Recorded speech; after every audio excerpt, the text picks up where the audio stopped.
Durante la cuaresma que hemos vivido en memoria de la presencia de Jesús en el desierto, entramos ahora a un tiempo que es considerado el tiempo más fuerte en la fe. Me refiero a la Semana Santa, al Triduo Pascual, a la pasión, muerte y resurrección del Señor. Le invito a que nos acompañe en este programa especial del Pulso de la Fe para analizar desde la perspectiva litúrgica este tiempo intenso y para revisar desde la perspectiva jurídica el proceso de Jesús ante el Sanedrín y ante el procurador de Roma. Quédese con nosotros, soy Roberto Farril y le doy la bienvenida a El Pulso de la Fe.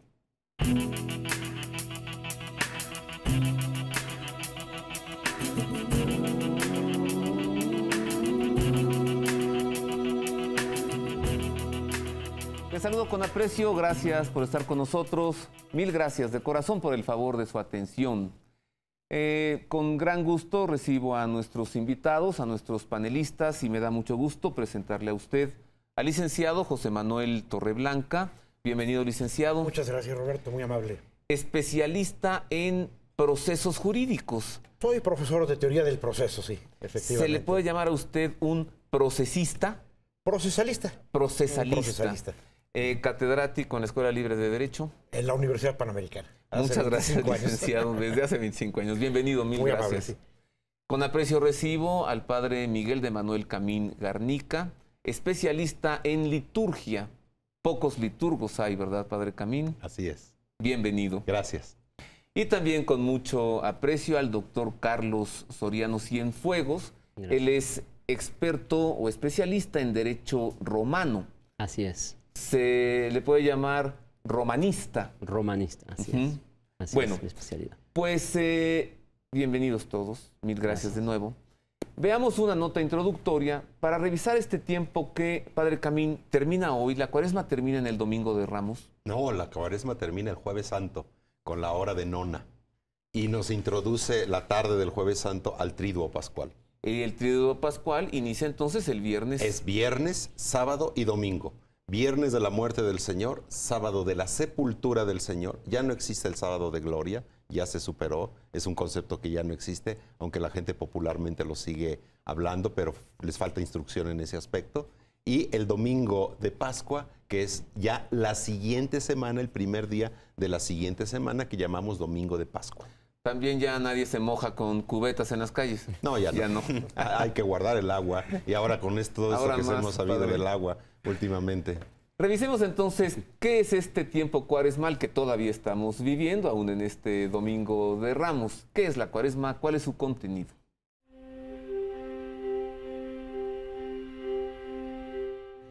La cuaresma es el tiempo litúrgico de conversión en que los católicos se preparan para celebrar la Pascua. En la Biblia, el número 4 simboliza el universo material y seguido de ceros significa el tiempo de nuestra vida en la tierra, donde existen difíciles pruebas para mantener la fe en el Salvador. El símbolo del número 40 en la Biblia da lugar a la duración de este tiempo de perdón y reconciliación fraterna. Ahí se habla de 40 días de diluvio, 40 años de la marcha del pueblo judío por el desierto, 40 días de Moisés y Elías en la montaña y 40 días de permanencia de Jesús en el desierto antes de iniciar su vida pública. La práctica de la cuaresma data desde el siglo IV, cuando se da la tendencia a constituirla en tiempo de penitencia y de renovación para toda la Iglesia, con la práctica del ayuno y la abstinencia. Conservada con bastante vigor, al menos en un principio, en las iglesias de Oriente, la práctica penitencial de la cuaresma ha sido cada vez más aligerada en Occidente, pero debe de observarse un espíritu penitencial y de conversión. La cuaresma comienza el miércoles de ceniza y termina el Domingo de Ramos, día en que inicia la Semana Santa. Bien, entonces estos días, padre Camín, que siguen lunes, martes, miércoles, jueves incluso, ¿se consideran como días introductorios al triduo o siguen siendo cuaresma? Siguen siendo cuaresma. Cuaresma dura 40 días. Si contamos del Jueves Santo para atrás, vamos a llegar al miércoles de ceniza, que es el día 40. Ese es el día 40, más terminar en el día 1, que es el jueves. Se considera entonces la cuaresma. Por tradición, La cuaresma guarda la Semana Santa. La Semana Santa se hizo sobre todo con la inspiración de la liturgia jerosolimitana. De Jerusalén. Sí, tenemos una gran tradición con un diario que se llama el Diario de Geria, una señora muy simpática que en el siglo IV sale de Occidente y se va a Oriente y va escribiendo su diario de todo lo que ve en la liturgia y en las celebraciones y en la vida de Jerusalén. Y entonces ella es la que habla en primer término de la Semana Santa. Y ese término pasa a Occidente y se toman esos días de domingo a sábado como la Semana Santa. Después, el domingo de Pascua es el primer día de la semana ya de Pascua. Y por eso, entonces, la Semana Santa queda entre unos días de Cuaresma y unos días del Triduo Pascual. Y luego vendrá este otro tiempo litúrgico, que es la cincuentena pascual, que se celebra toda la Pascua, 50 días como un solo día. 50 días, hasta Pentecostés. Hemos tenido que vivir 40 días como una preparación, 40 días de conversión, de metanoia, de tener la mente puesta más allá? Todo esto para llegar al Triduo Pascual. 40 días previos a 3. ¿Por qué, padre? Porque los 3 son días únicos. Los días más grandes que puede existir. Viernes Santo, Sábado Santo y Domingo de Pascua. ¿Por qué? Porque no se puede llegar a la experiencia pascual en frío. Tienes que haber tenido una preparación, tienes que haber tenido un camino. Y eso es el sentido de la Cuaresma. La Cuaresma, hasta antes de la renovación del Concilio Vaticano II, era un tiempo cerrado en sí mismo, que la mayoría de las gentes todavía tienen ese concepto. Que hacían penitencia esos días, que se ponían piedras en los zapatos y que dejaban de tomar chocolates y todas esas cosas que son muy superficiales y muy poco, que dijéramos que da un resultado muy poco eficiente. Entonces, el concilio, cuando reforma la liturgia, dice, miren, la Cuaresma no va a ser un tiempo cerrado en sí mismo. Ciertamente es un tiempo penitencial, pero no nada más para hacer penitencia, sino para llevarnos a la Pascua. O sea, al domingo de Pascua. Y al domingo de Pascua le vamos a anteceder 2 días más que solamente una vez al año se hace, que es recordar la sepultura del Señor, Sábado Santo, y recordar la muerte del Señor, Viernes Santo. ¿Por qué? Porque la comunidad cristiana desde un principio celebró la Pascua dominical, que hasta el día de hoy el domingo se llama Pascua Dominical. Siempre en domingo se celebraba la Pascua. Y entonces, ¿qué es lo que pasa? Dicen, oye, una vez al año sería bueno, conveniente, recordar lo que pasó en la pasión del Señor. Bueno, una vez a la semana le añadimos la pasión, pero todos los demás domingos seguimos celebrando la Pascua. Jesús, en su itinerario salvífico, permítanme usar esa expresión, llega a Jerusalén. Los discípulos que le siguen se sorprenden y le advierten, mira que subimos a Jerusalén. Ellos saben que ahí está el centro del poder y que seguramente se dirigen a la boca del lobo. El Señor instituye la Eucaristía en eso que llamamos la última cena, en el cenáculo. Sale de allí, se retira al huerto de Getsemaní, donde tiene esta experiencia mística, este diálogo profundísimo con el Padre, y después es aprendido por un piquete de soldados, por gente también de los sumos sacerdotes. Regresaremos para hablar con el Padre Camín sobre esa institución de la Eucaristía, sobre esa última cena, pero yo le pregunto al licenciado Torreblanca si esa aprehensión de Jesús en Getsemaní, puesto por Judas Iscariote, quien pacta con los sumos sacerdotes a cambio de 30 monedas, decirles en dónde está Jesús. Un criminólogo diría, es quien lo puso. ¿Es legal, licenciado? Bueno, definitivamente para el derecho moderno no sería legal. Obviamente nos tenemos que remitir a la legislación aplicable en aquella época, en aquel lugar, ¿verdad? Judea aplica las normas jurídicas de Roma y de la propia Judea. Probablemente aquí sí hubo un acto de ilegalidad contrario a derecho, el haber puesto a Jesús en una traición, una detención totalmente arbitraria que carecía de motivo o fundamento, máximo que no había una acusación precisa, concreta de algún delito.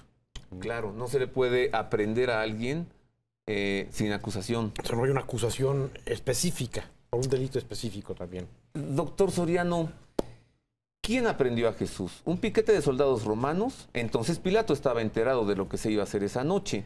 o un puñado de gente, servidores de Anás y de Caifás, sumos sacerdotes, que de noche le echan la mano en silencio, escondidos de todos, para juzgarlo, de esto hablaremos, y luego llevarlo a Pilato.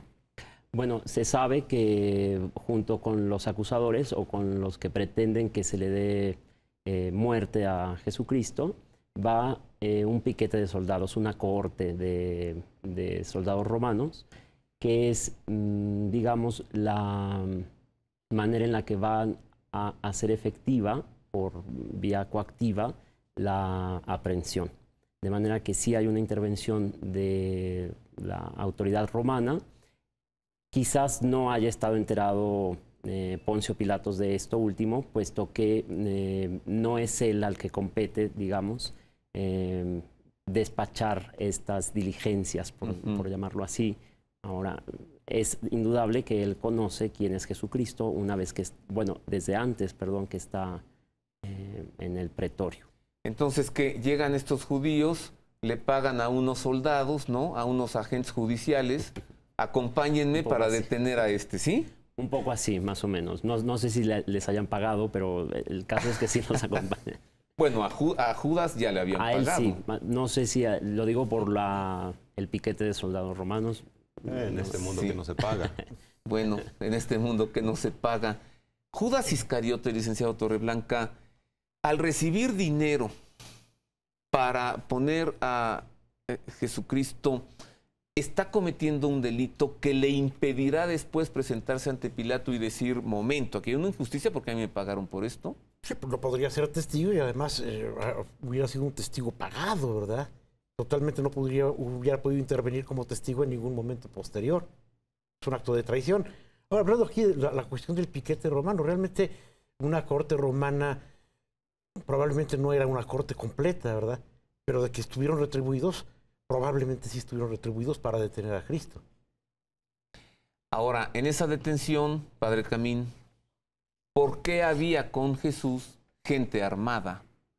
Porque el Evangelio relata que sacaron las espadas y que se aventaron sobre los siervos del sumo sacerdote y que incluso le llevaron la oreja. Y que Jesús da la orden de bajar las espadas, ¿no? ¿Por qué había con él gente armada? En primer lugar, celotas? No, definitivamente los discípulos provienen de diferentes situaciones. Entonces, sí hay discípulos celotas, definitivamente. Pero hay una conversión en los discípulos. Jesús lleva a los discípulos durante 3 años en un proceso de una vida nueva, de una evangelización, podríamos decir, la evangelización cercana a ellos. Y poco a poco los fue llevando a un estilo totalmente de vida nueva. Era tan importante que la misma mamá de los Zebedeos intercede ante Jesús para decirle que cuando instaure su reino, que se acuerde que Santiago y Juan tienen que estar a la derecha y a la izquierda. Es decir, esta gente que seguía a Jesús antes de su pasión, muerte y resurrección, tienen puesta la mente en un reino terreno. Por supuesto. Si Jesús será reino, nosotros reinaremos con él. Y entonces, ¿qué? ¿Piensan que esa ida a Jerusalén es una especie de tomar el poder? No, yo creo que no, porque pasa esto también. Si vamos al Evangelio de San Juan, en el Evangelio de San Juan tenemos que recordar que por lo menos 3 veces Jesús va a la Pascua. Bueno, esta pregunta es fundamental, Padre Camín, licenciado Torreblanca, licenciado Soriano, porque más adelante tendremos que ver, y de manera pues profunda, si ese juicio celebrado por Pilato tiene para Pilato un fundamento, pues lo llevan ante él a Jesús acusado de pretender ser rey. Y los mismos judíos responden, no tenemos más rey que el César. Hacemos una pausa breve, regresamos rápido para continuar con esto y para revisar también la actuación del Sanedrín, Anás, Caifás, Judas Iscariote, Poncio Pilato, Herodes, personajes que actuaron individualmente pero que al fin de cuentas son el retrato de la humanidad, incluso hoy en nuestros días.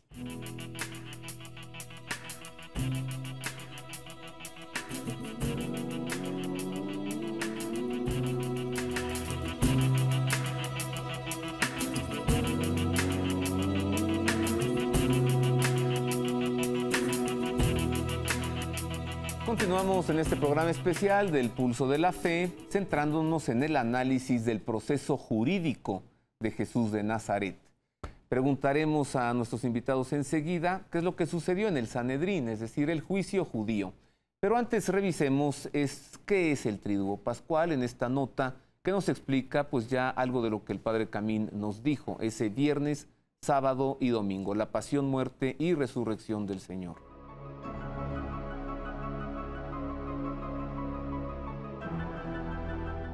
La palabra triduo en la práctica devocional católica sugiere la idea de preparación, como sucede al preparar la fiesta de un santo con 3 días de oración en su honor, o bien al pedir una gracia especial mediante un triduo de plegarias de intercesión. El Triduo Pascual no se refiere solo a preparación, sino que abarca la totalidad del misterio pascual, incluyendo la pasión y la resurrección. El Triduo Pascual comienza con la misa vespertina de la Cena del Señor, alcanza su cima en la Vigilia Pascual y se cierra con las vísperas del Domingo de Pascua. Esos 3 días forman una unidad y comprenden las partes sombrías y las facetas brillantes del misterio de salvación de Cristo. Continuamos y le pregunto al licenciado Soriano, una vez que es Jesús capturado en Getsemaní, es llevado ante el Sanedrín, juzgado de noche y encontrado culpable de blasfemia, es decir, de proclamarse el Mesías. Así es. ¿Qué sucedió allí, licenciado Soriano?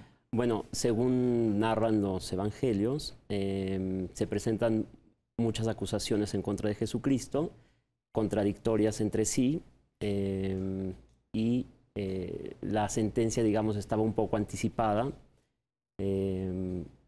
No hay propiamente un juicio, sino que es un poco una justificación de lo que ellos pretenden hacer con Jesucristo, que es pues darle muerte.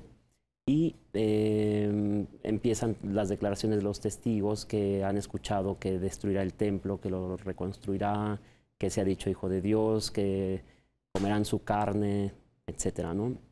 De manera que no se ponen de acuerdo, digamos, no hay, o para decirlo jurídicamente, no hay una línea de acusación, con lo que tampoco se le ofrece oportunidad a que se defienda de una acusación concreta. Y a mí me parece que dentro de esta etapa del proceso, lo más grave, digamos, la violación más grave que podría yo observar es que precisamente uno de los jueces que tienen que sentenciar se constituye como testigo de cargo, es decir, asume un doble papel como juez y como parte también dentro del proceso. ¿Quién es Caifás o Anás? Que es Caifás, me parece, no sé si el padre me confirma. Cuando se rasga las vestiduras. Cuando se rasga las vestiduras y dice, los hemos escuchado, se ha declarado hijo de Dios, etcétera, etcétera. No le corresponde a él hacer esta acusación, sino juzgar, porque se está pasando, pues está poniendo de parte de una de las partes precisamente en el juicio. Lo que nos dice es interesantísimo, es decir, Jesús ya estaba acusado y el juicio solamente es para concretar esa acusación. Ya se habían confabulado herodianos y fariseos para ver cómo eliminarle. A mí me parece que sí, ¿no? Ya Caifás y Anás habían dicho, es mejor que muera un hombre, ¿sí? Así es. Así es, a mí me parece que sí. Veamos qué dice el texto, la Sagrada Escritura, el Evangelio, en torno a este juicio de Jesús en el Sanedrín, y luego le preguntaré al licenciado Torreblanca qué excepciones o qué violaciones, además de las que ha dicho el licenciado Soriano, se cometieron allí. Si esto fue un juicio o fue un remedo de juicio.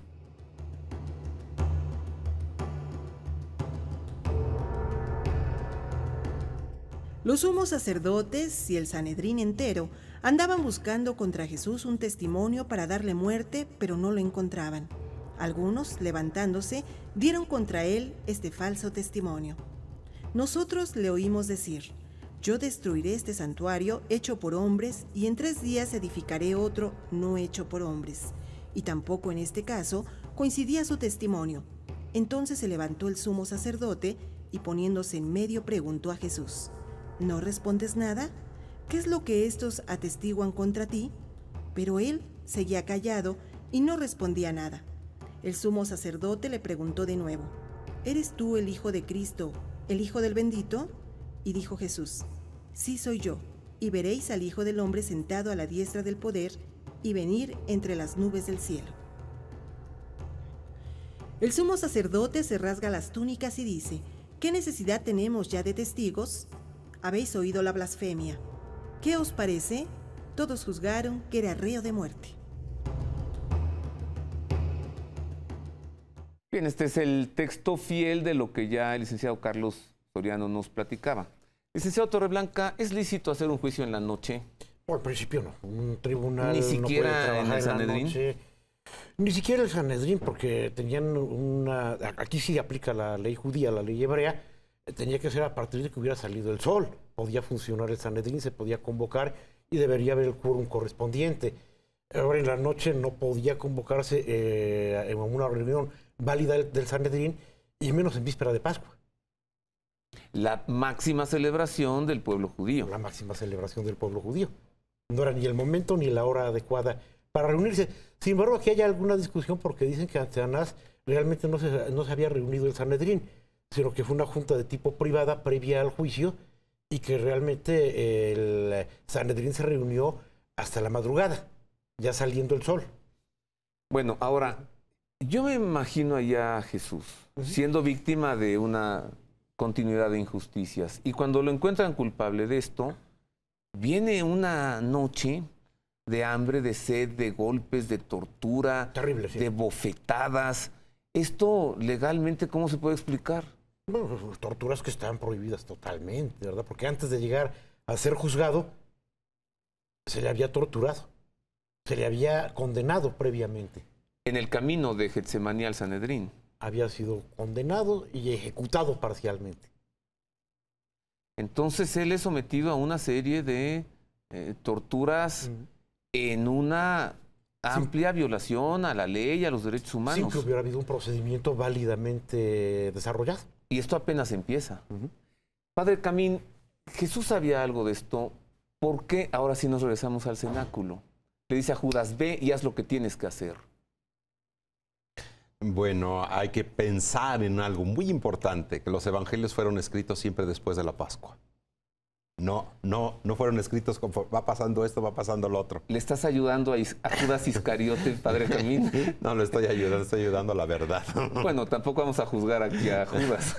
Entonces, el evangelio es una reflexión de la comunidad cristiana sobre el hecho de el mismo evangelio, la persona de Cristo Jesús.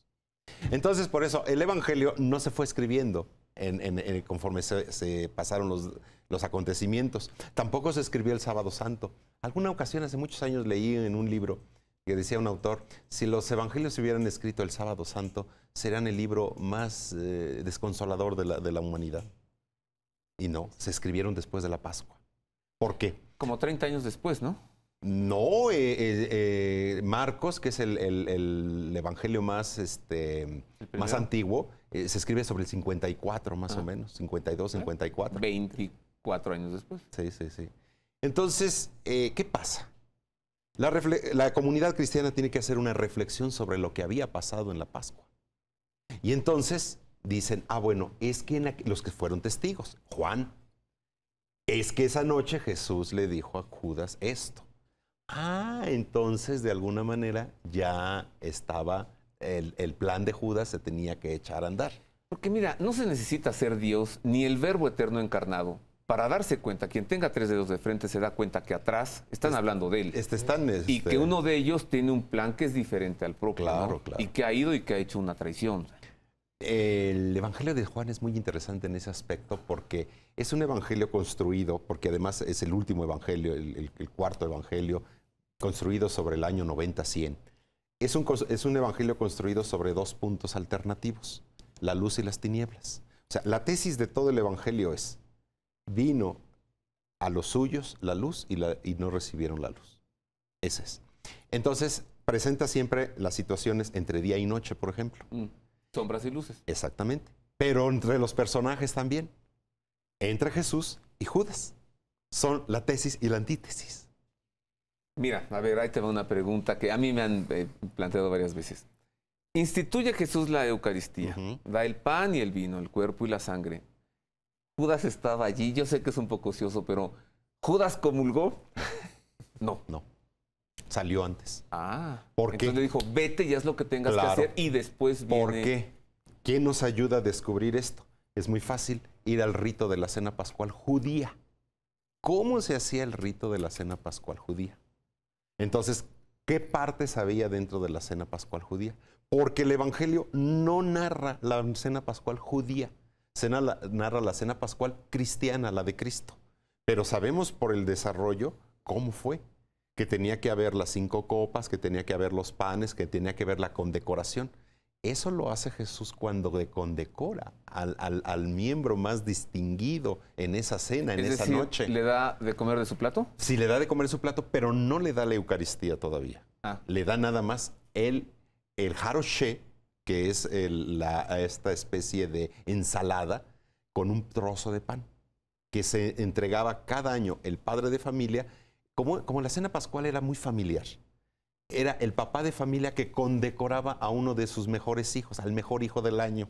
Entonces le daba su condecoración. Ajá. Y en ese momento es cuando Judas recibe la condecoración, pero recibe la condecoración y le dice, y ahora ve y haz lo que sigue. Y entonces por eso dicen, ¿quién te mete? Y él responde, ¿quién come de mi plato? Sí, es decir, la condecoración. La condecoración. ¿Por qué?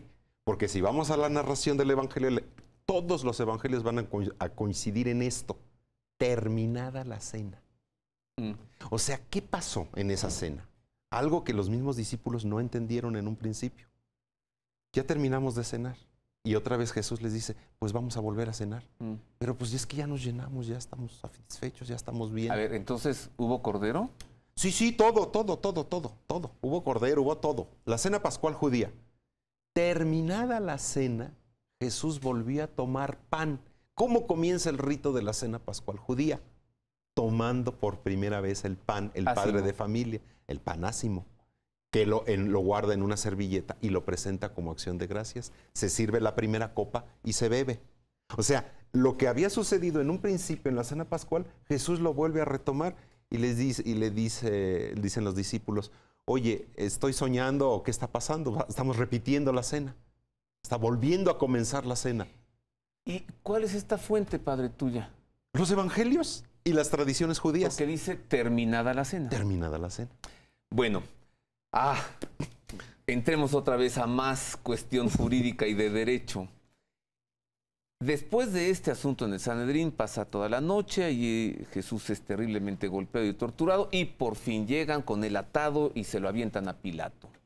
¿Cómo nos lo narra, licenciado Torreblanca? Bueno, antes de que llegue con Pilatos es importante verificar si realmente hubo un juicio ante el Sanedrín y un juicio válido. Porque realmente el Sanedrín, el primer punto es que no tenía competencia para haber juzgado a Jesús por delitos de tipo políticos y únicamente religiosos, y no tenía competencia para imponer una pena capital como sería la pena de muerte. Por otra parte, como ya se había comentado anteriormente, pues en parte aparentemente trabajó de noche, sesionó de noche y en víspera de Pascua. No hubo testigos de cargo. Si vemos los evangelios, había testigos que eran falsos o sobornados, pero no hubo 2 testigos que depusieran, que declararan y fueran contestes en contra de Jesús. O sea que aquí se prejuzgó y se sentenció a Jesús, pero por un tribunal que era incompetente. Y si era incompetente, pues la sentencia no tiene ninguna validez jurídica. Y por eso de ahí lo remitió con Pilato, para que Pilato, como procurador romano, homologue o juzgue a Jesús de acuerdo a la ley romana y en su caso imponga la pena que corresponda. Aunque, y lo veremos más adelante, la acusación ante Pilato es otra. Carlos, ¿Roma permitía a los pueblos conquistados que mantuvieran juzgados independientes a los de Roma? Bueno, me refiero al Sanedrín, claro. Lo que pasa es que el derecho romano es de aplicación exclusiva para los ciudadanos romanos en cuestiones de derecho privado, por así decirlo. En cuestiones de interés público, que son las cuestiones de derecho público, el Estado romano quita la jurisdicción de los pueblos que integran todo el imperio y unifica, digamos, esas causas en una sola jurisdicción. Por eso es que decía mi maestro que el procurador romano tiene que homologar de alguna manera la sentencia que se ha presentado ante el Sanedrín, más bien la sentencia que ha pronunciado el Sanedrín, para poderla ejecutar. De otra forma no hubiera sido un acto válido la ejecución de la sentencia. Gracias, doctor Soriano. Debo hacer una pausa breve. Regresamos para revisar el juicio ante Pilato. Y le preguntaré al doctor Soriano y al licenciado Torreblanca, a ver si me lo responden, ellos cómo declararían o cómo hubiesen declarado a Jesús de haberse encontrado ante esas circunstancias como juzgadores. ¿Inocente o culpable de un delito de sedición? Volvemos con eso.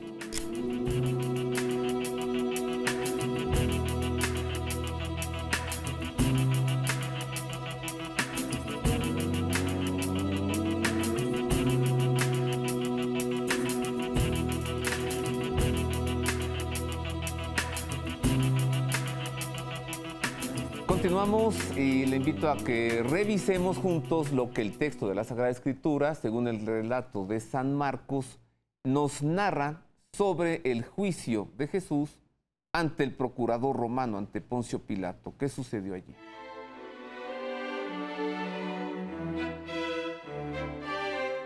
Los sumos sacerdotes acusaban a Jesús de muchas cosas. Pilato volvió a preguntarle, ¿no contestas nada? Mira de cuántas cosas te acusan. Pero Jesús no respondió ya nada, de suerte que Pilato estaba sorprendido. Cada fiesta les concedía la libertad de un preso, el que pidieran. Había uno llamado Barrabás, que estaba encarcelado con aquellos sediciosos que en el motín habían cometido un asesinato. Subió la gente y se puso a pedir lo que les solía conceder. Pilato les contestó, ¿queréis que os suelte al rey de los judíos? Pues se daba cuenta de que los sumos sacerdotes le habían entregado por envidia. Pero los sumos sacerdotes incitaron a la gente a que dijeran que le soltase más bien a Barrabás. Pero Pilato les decía otra vez, ¿y qué voy a hacer con el que llamáis el rey de los judíos? La gente volvió a gritar, crucifícale. Pilato les decía, ¿pero qué mal ha hecho? Pero ellos gritaron con más fuerza, crucifícale. Pilato entonces, queriendo complacer a la gente, le soltó a Barrabás y entregó a Jesús después de azotarle para que fuera crucificado. Continuamos entonces y la primera pregunta pues a los expertos en las leyes. ¿Cómo es posible que Pilato diga no encuentro culpa en este hombre y luego lo condene? Bueno, eso fue totalmente una incongruencia. Tenemos que distinguir, en primer lugar, bueno, ante Pilatos, aunque se tendría que haber homologado la sentencia dictada por el Sanedrín, si es que la hubo, recordemos que esta era una sentencia por delitos de tipo religioso, que no concordaban con la ley romana. Entonces, ante Pilato, la acusación es por sedición, es por alborotador. Jesucristo es un revolucionario, ¿verdad? Que se ha convertido probablemente en un caudillo, rey de los judíos, que puede poner en peligro la estancia de Roma en Judea. ¿Nos está diciendo acaso que si llevan a Jesús ante Pilato y le dicen, es que se proclama Dios, hubiese soltado una carcajada y les hubiera dicho, molestando? Para Pilato, como un procurador romano que desconocía totalmente la religión judía, no le importaba eso. Entonces lo llevan con una acusación que a Pilato le provoque. Es decir, es un sedicioso. De tipo político, efectivamente, es un sedicioso, es un alborotador, es un peligro para Roma. Carlos, Pilato era procurador, era gobernador, era embajador del César ante ese pueblo de Israel. ¿Realmente qué era y por qué tenía capacidad de juzgar? Bueno, propiamente su cargo es de procurador de Judea y representa al emperador, en este caso me parece que es Tiberio, y ejerce funciones jurisdiccionales porque, bueno, es una época muy antigua, para empezar, en donde no existe la moderna teoría de la división de los poderes. Casi todo está concentrado en una persona, salvo la legislación, que además es muy extraño que en la época antigua se use. Casi todo el derecho antiguo es costumbre y los actos legislativos son meramente excepcionales.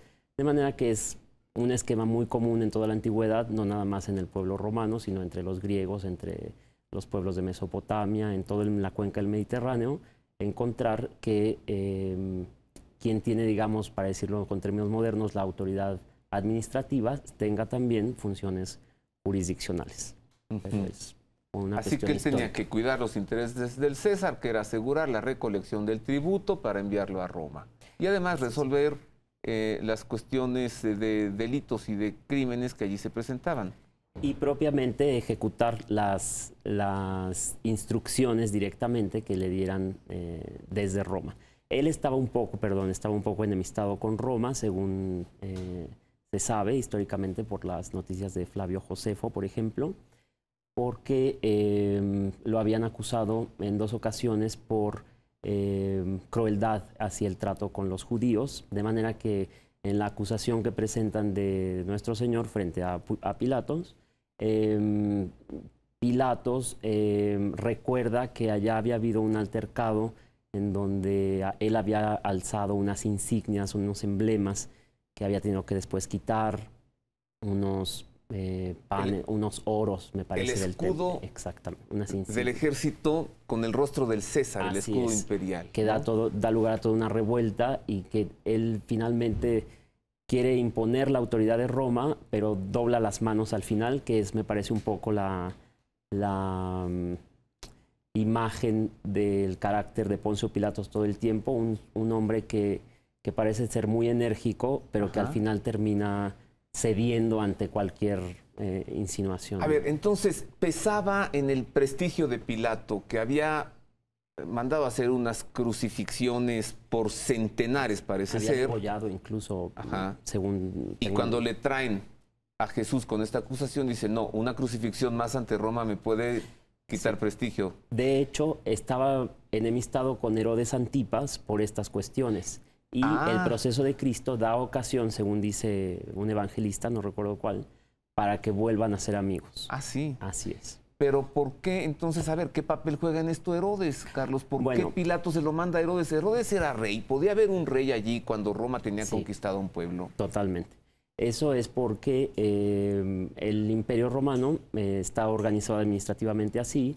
Digamos que en el régimen interior de cada una de las provincias y que de cada uno de los pueblos, incluso naciones que tiene sometidos, tienen autoridad para gobernarse internamente. De hecho, a Roma pues le favorece que ellos sigan cuidando sobre todo la paz hacia adentro de estos pueblos. De manera que existe este rey, es un tetrarca, Herodes Antipas, y conforme se va desarrollando la causa ante Pilato, los fariseos comienzan a insistir en que se le debe ejecutar. Pilatos, como buen romano, tiene un sentido jurídico pues grande, de hecho pues ejemplar para toda la historia, el genio jurídico romano, y descubre que en la acusación puede zafarse por algún motivo, porque en una acusación de los fariseos le dicen, este señor está haciendo revueltas desde aquí hasta Galilea. Y entonces cuando escucha la palabra Galilea, le viene a la mente un principio jurídico que es que se juzgue en el foro de su domicilio, que es precisamente una fórmula, un ritual jurídico, forum domicili, y dice, remítase a su jurisdicción, que allá lo juzguen, y él dice, pues yo aquí ya salgo bien librado, digamos. Esa fue la primera lavada de manos, entonces. Esa fue la primera, digamos que sí. Sí, ya la segunda fue con jabón, pero es... licenciado Torreblanca, a ver, profundicemos en el juicio ante Pilato, ¿no? Pilato hace lo que es justo, o comete una injusticia, o cuántas y cuántas excepciones se cometen allí.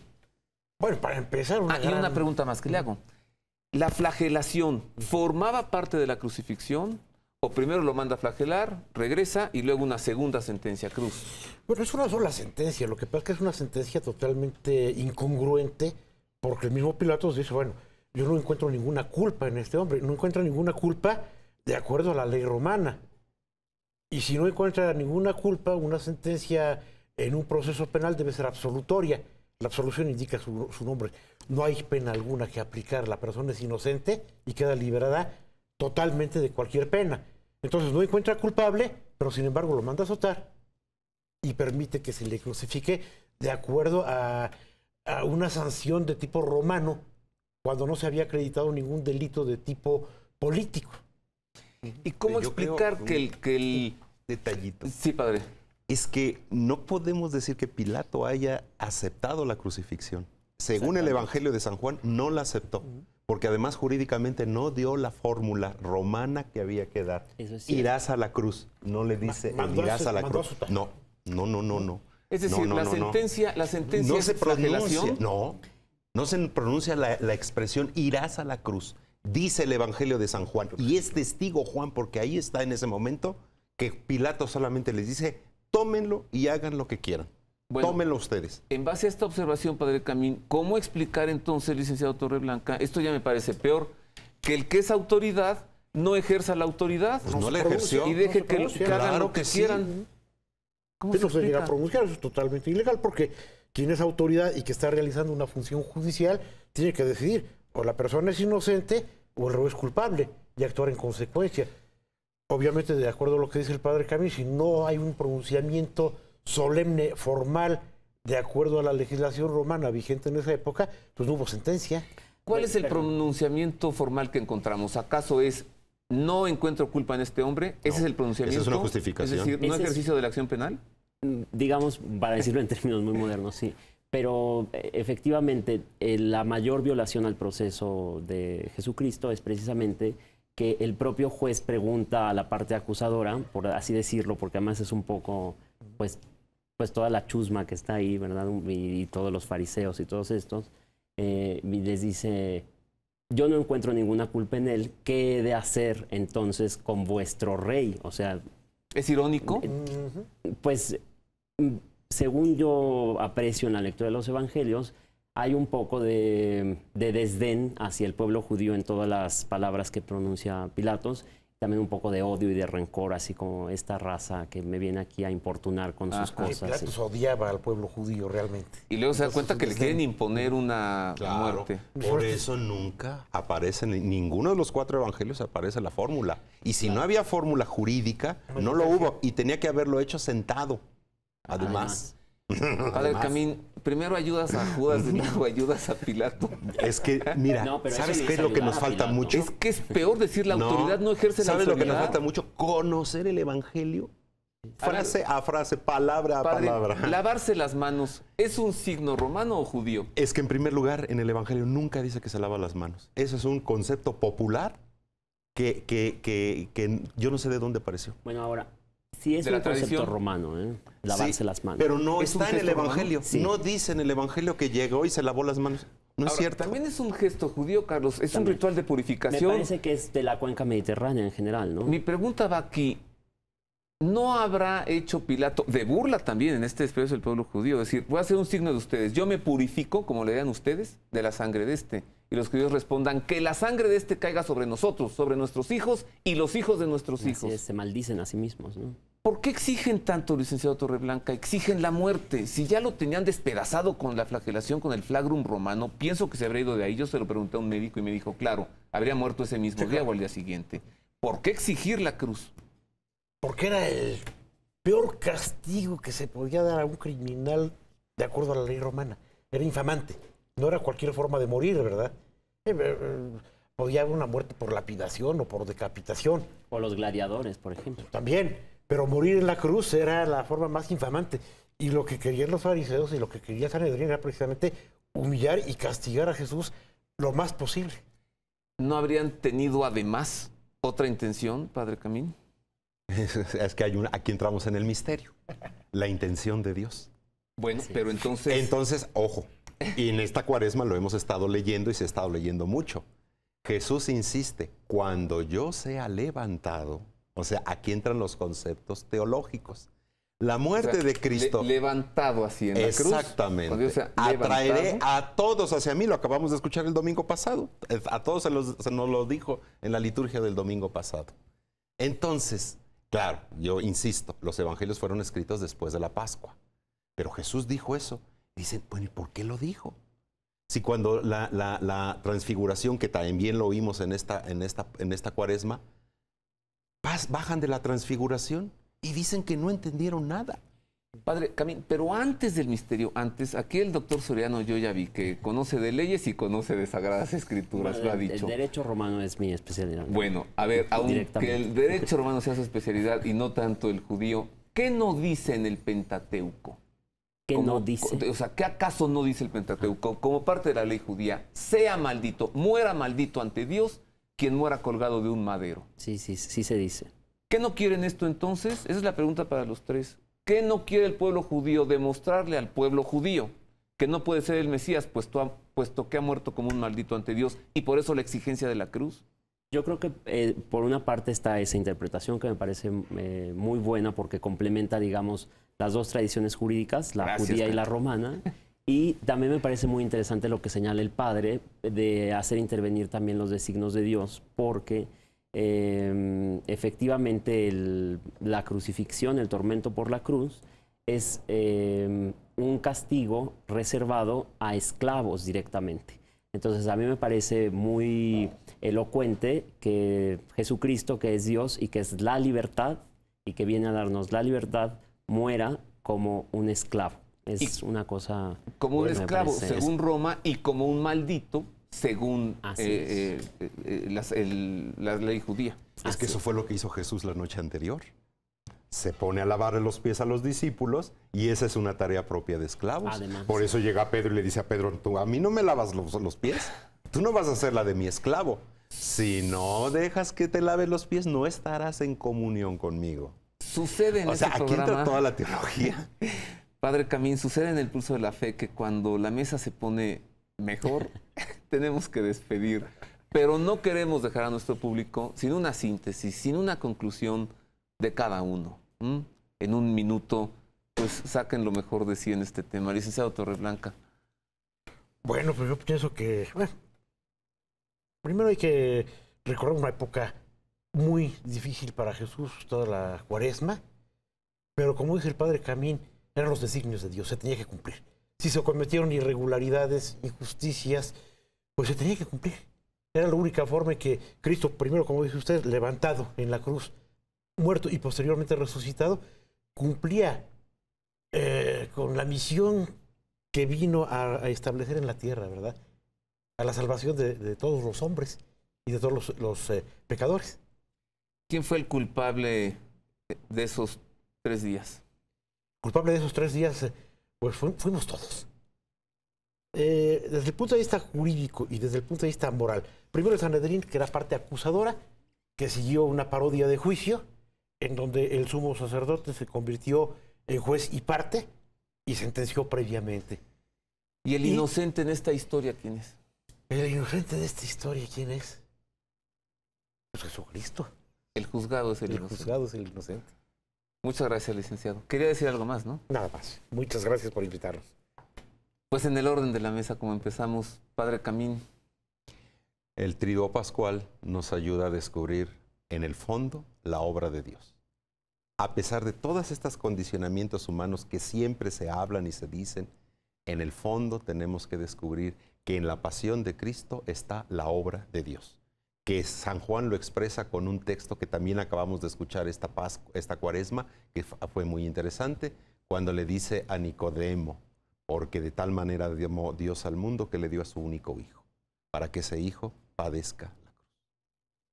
Doctor Soriano. Bueno, yo para estar en sintonía con los panelistas, de tratar de unir lo jurídico y un poco el aspecto religioso, pues me gustaría insistir en el hecho de que aunque se presenta ante Poncio Pilatos primeramente una acusación de tipo político,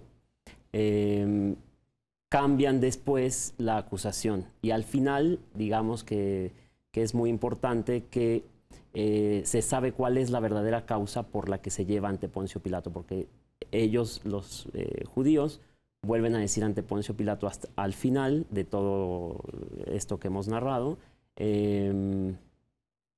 es que él se proclama el Mesías. De manera que a mí me parece que es para que quede muy claro cuál es la verdadera causa por la que lo llevan, aunque una otra haya sido la acusación en un principio para capturar, digamos, al juez, la atención del juez, que no juzga finalmente. Iscariote, Anás, Caifás, Herodes, Pilato, el César. ¿Quién es el culpable? Bueno, pues... Jesucristo. Jesucristo no, evidentemente él es inocente, además pues no hay ninguna prueba en contra de él y y él mismo se defiende con argumentos muy superiores a los de todos sus interrogadores y a los de todos los testigos de cargo, etcétera. Se pone en un nivel pues verdaderamente sobrenatural. ¿Considerarían por último los tres que este sería, si no la mayor, una de las mayores injusticias cometidas en nombre del derecho y de la ley en la historia de la humanidad? Definitivamente sí. Platchett. Yo estaría de acuerdo, sí, es una irregularidad, una serie de vejaciones al proceso continuo. Pues mil gracias a cada uno de ustedes en lo individual y en conjunto porque nos han dado una mesa realmente extraordinaria. Mil gracias por compartir su sabiduría con nosotros. Muchas gracias por la invitación. Y pues yo por último diría que ese diálogo que se dio entre Jesús y Pilato es un diálogo que hay que reflexionar, sobre todo cuando Pilato le preguntó ¿y qué es la verdad? La respuesta de Jesús no la conocemos, no está registrada en la Escritura, pero podemos suponer que le dijo la verdad, Pilato, la verdad soy yo. Y estás a punto de azotarla, despedazarla y clavarla en una cruz. Esto que dices, ¿te lo dijeron o lo dices por ti mismo? Y eso provocó tal vez que Pilato entrara en una confrontación consigo mismo, de la que después de 2000 años aún no puede salir. En otra información, en Información Vaticana, le entregamos el editorial del padre Federico Lombardi, director general de la Radio Vaticana y el Centro Televisivo Vaticano, que centra su editorial en Juan Pablo II, el Papa fallecido hace un año.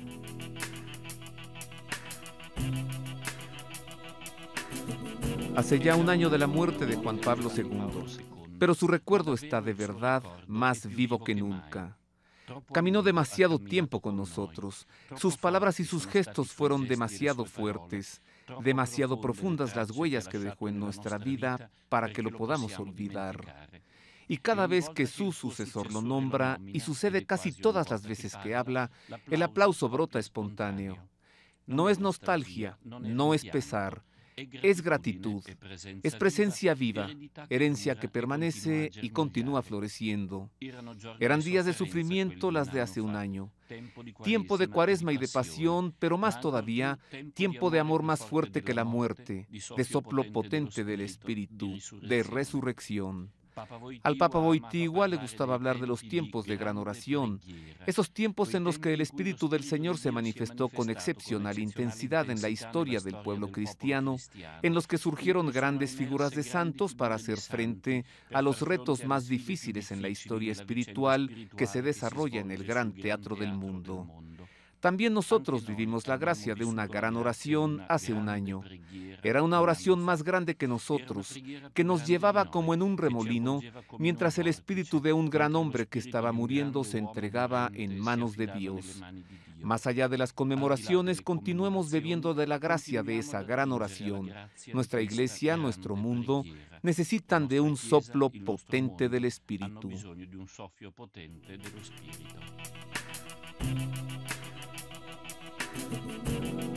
En más de esta memoria del regreso a la casa del padre del Papa Wojtyła, quien muriera, recordemos, un 2 de abril del año 2005, en más de este tema, el Papa Benedicto XVI, el domingo pasado, desde el balcón de su despacho particular, durante el rezo del Ángelus, también recordó a su antecesor, Juan Pablo II. Esto dijo y al final impartió la bendición apostólica, que le recuerdo es válida por televisión, si usted de corazón la quiere recibir.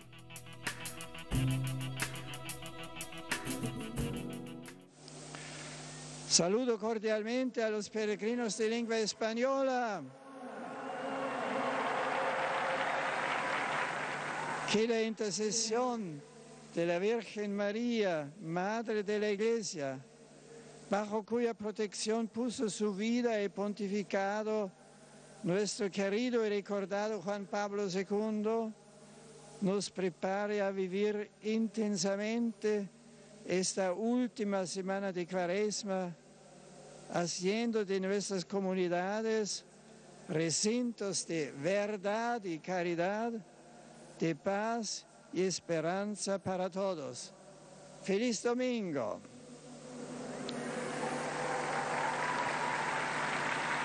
Pater et Filius et Spiritus Sanctus.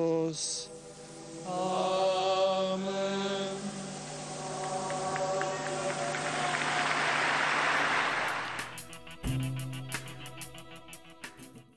Y con esto terminamos por hoy este programa especial del Pulso de la Fe. Agradecemos a nombre del equipo de producción y el staff técnico de Proyecto 40 que haya estado con nosotros y le invitamos la próxima semana con un programa que girará en torno al tema de la Pascua, la resurrección y qué implica, cuál es el sentido de vencer a la muerte desde la cruz y compartir la resurrección con la humanidad toda. Mil gracias.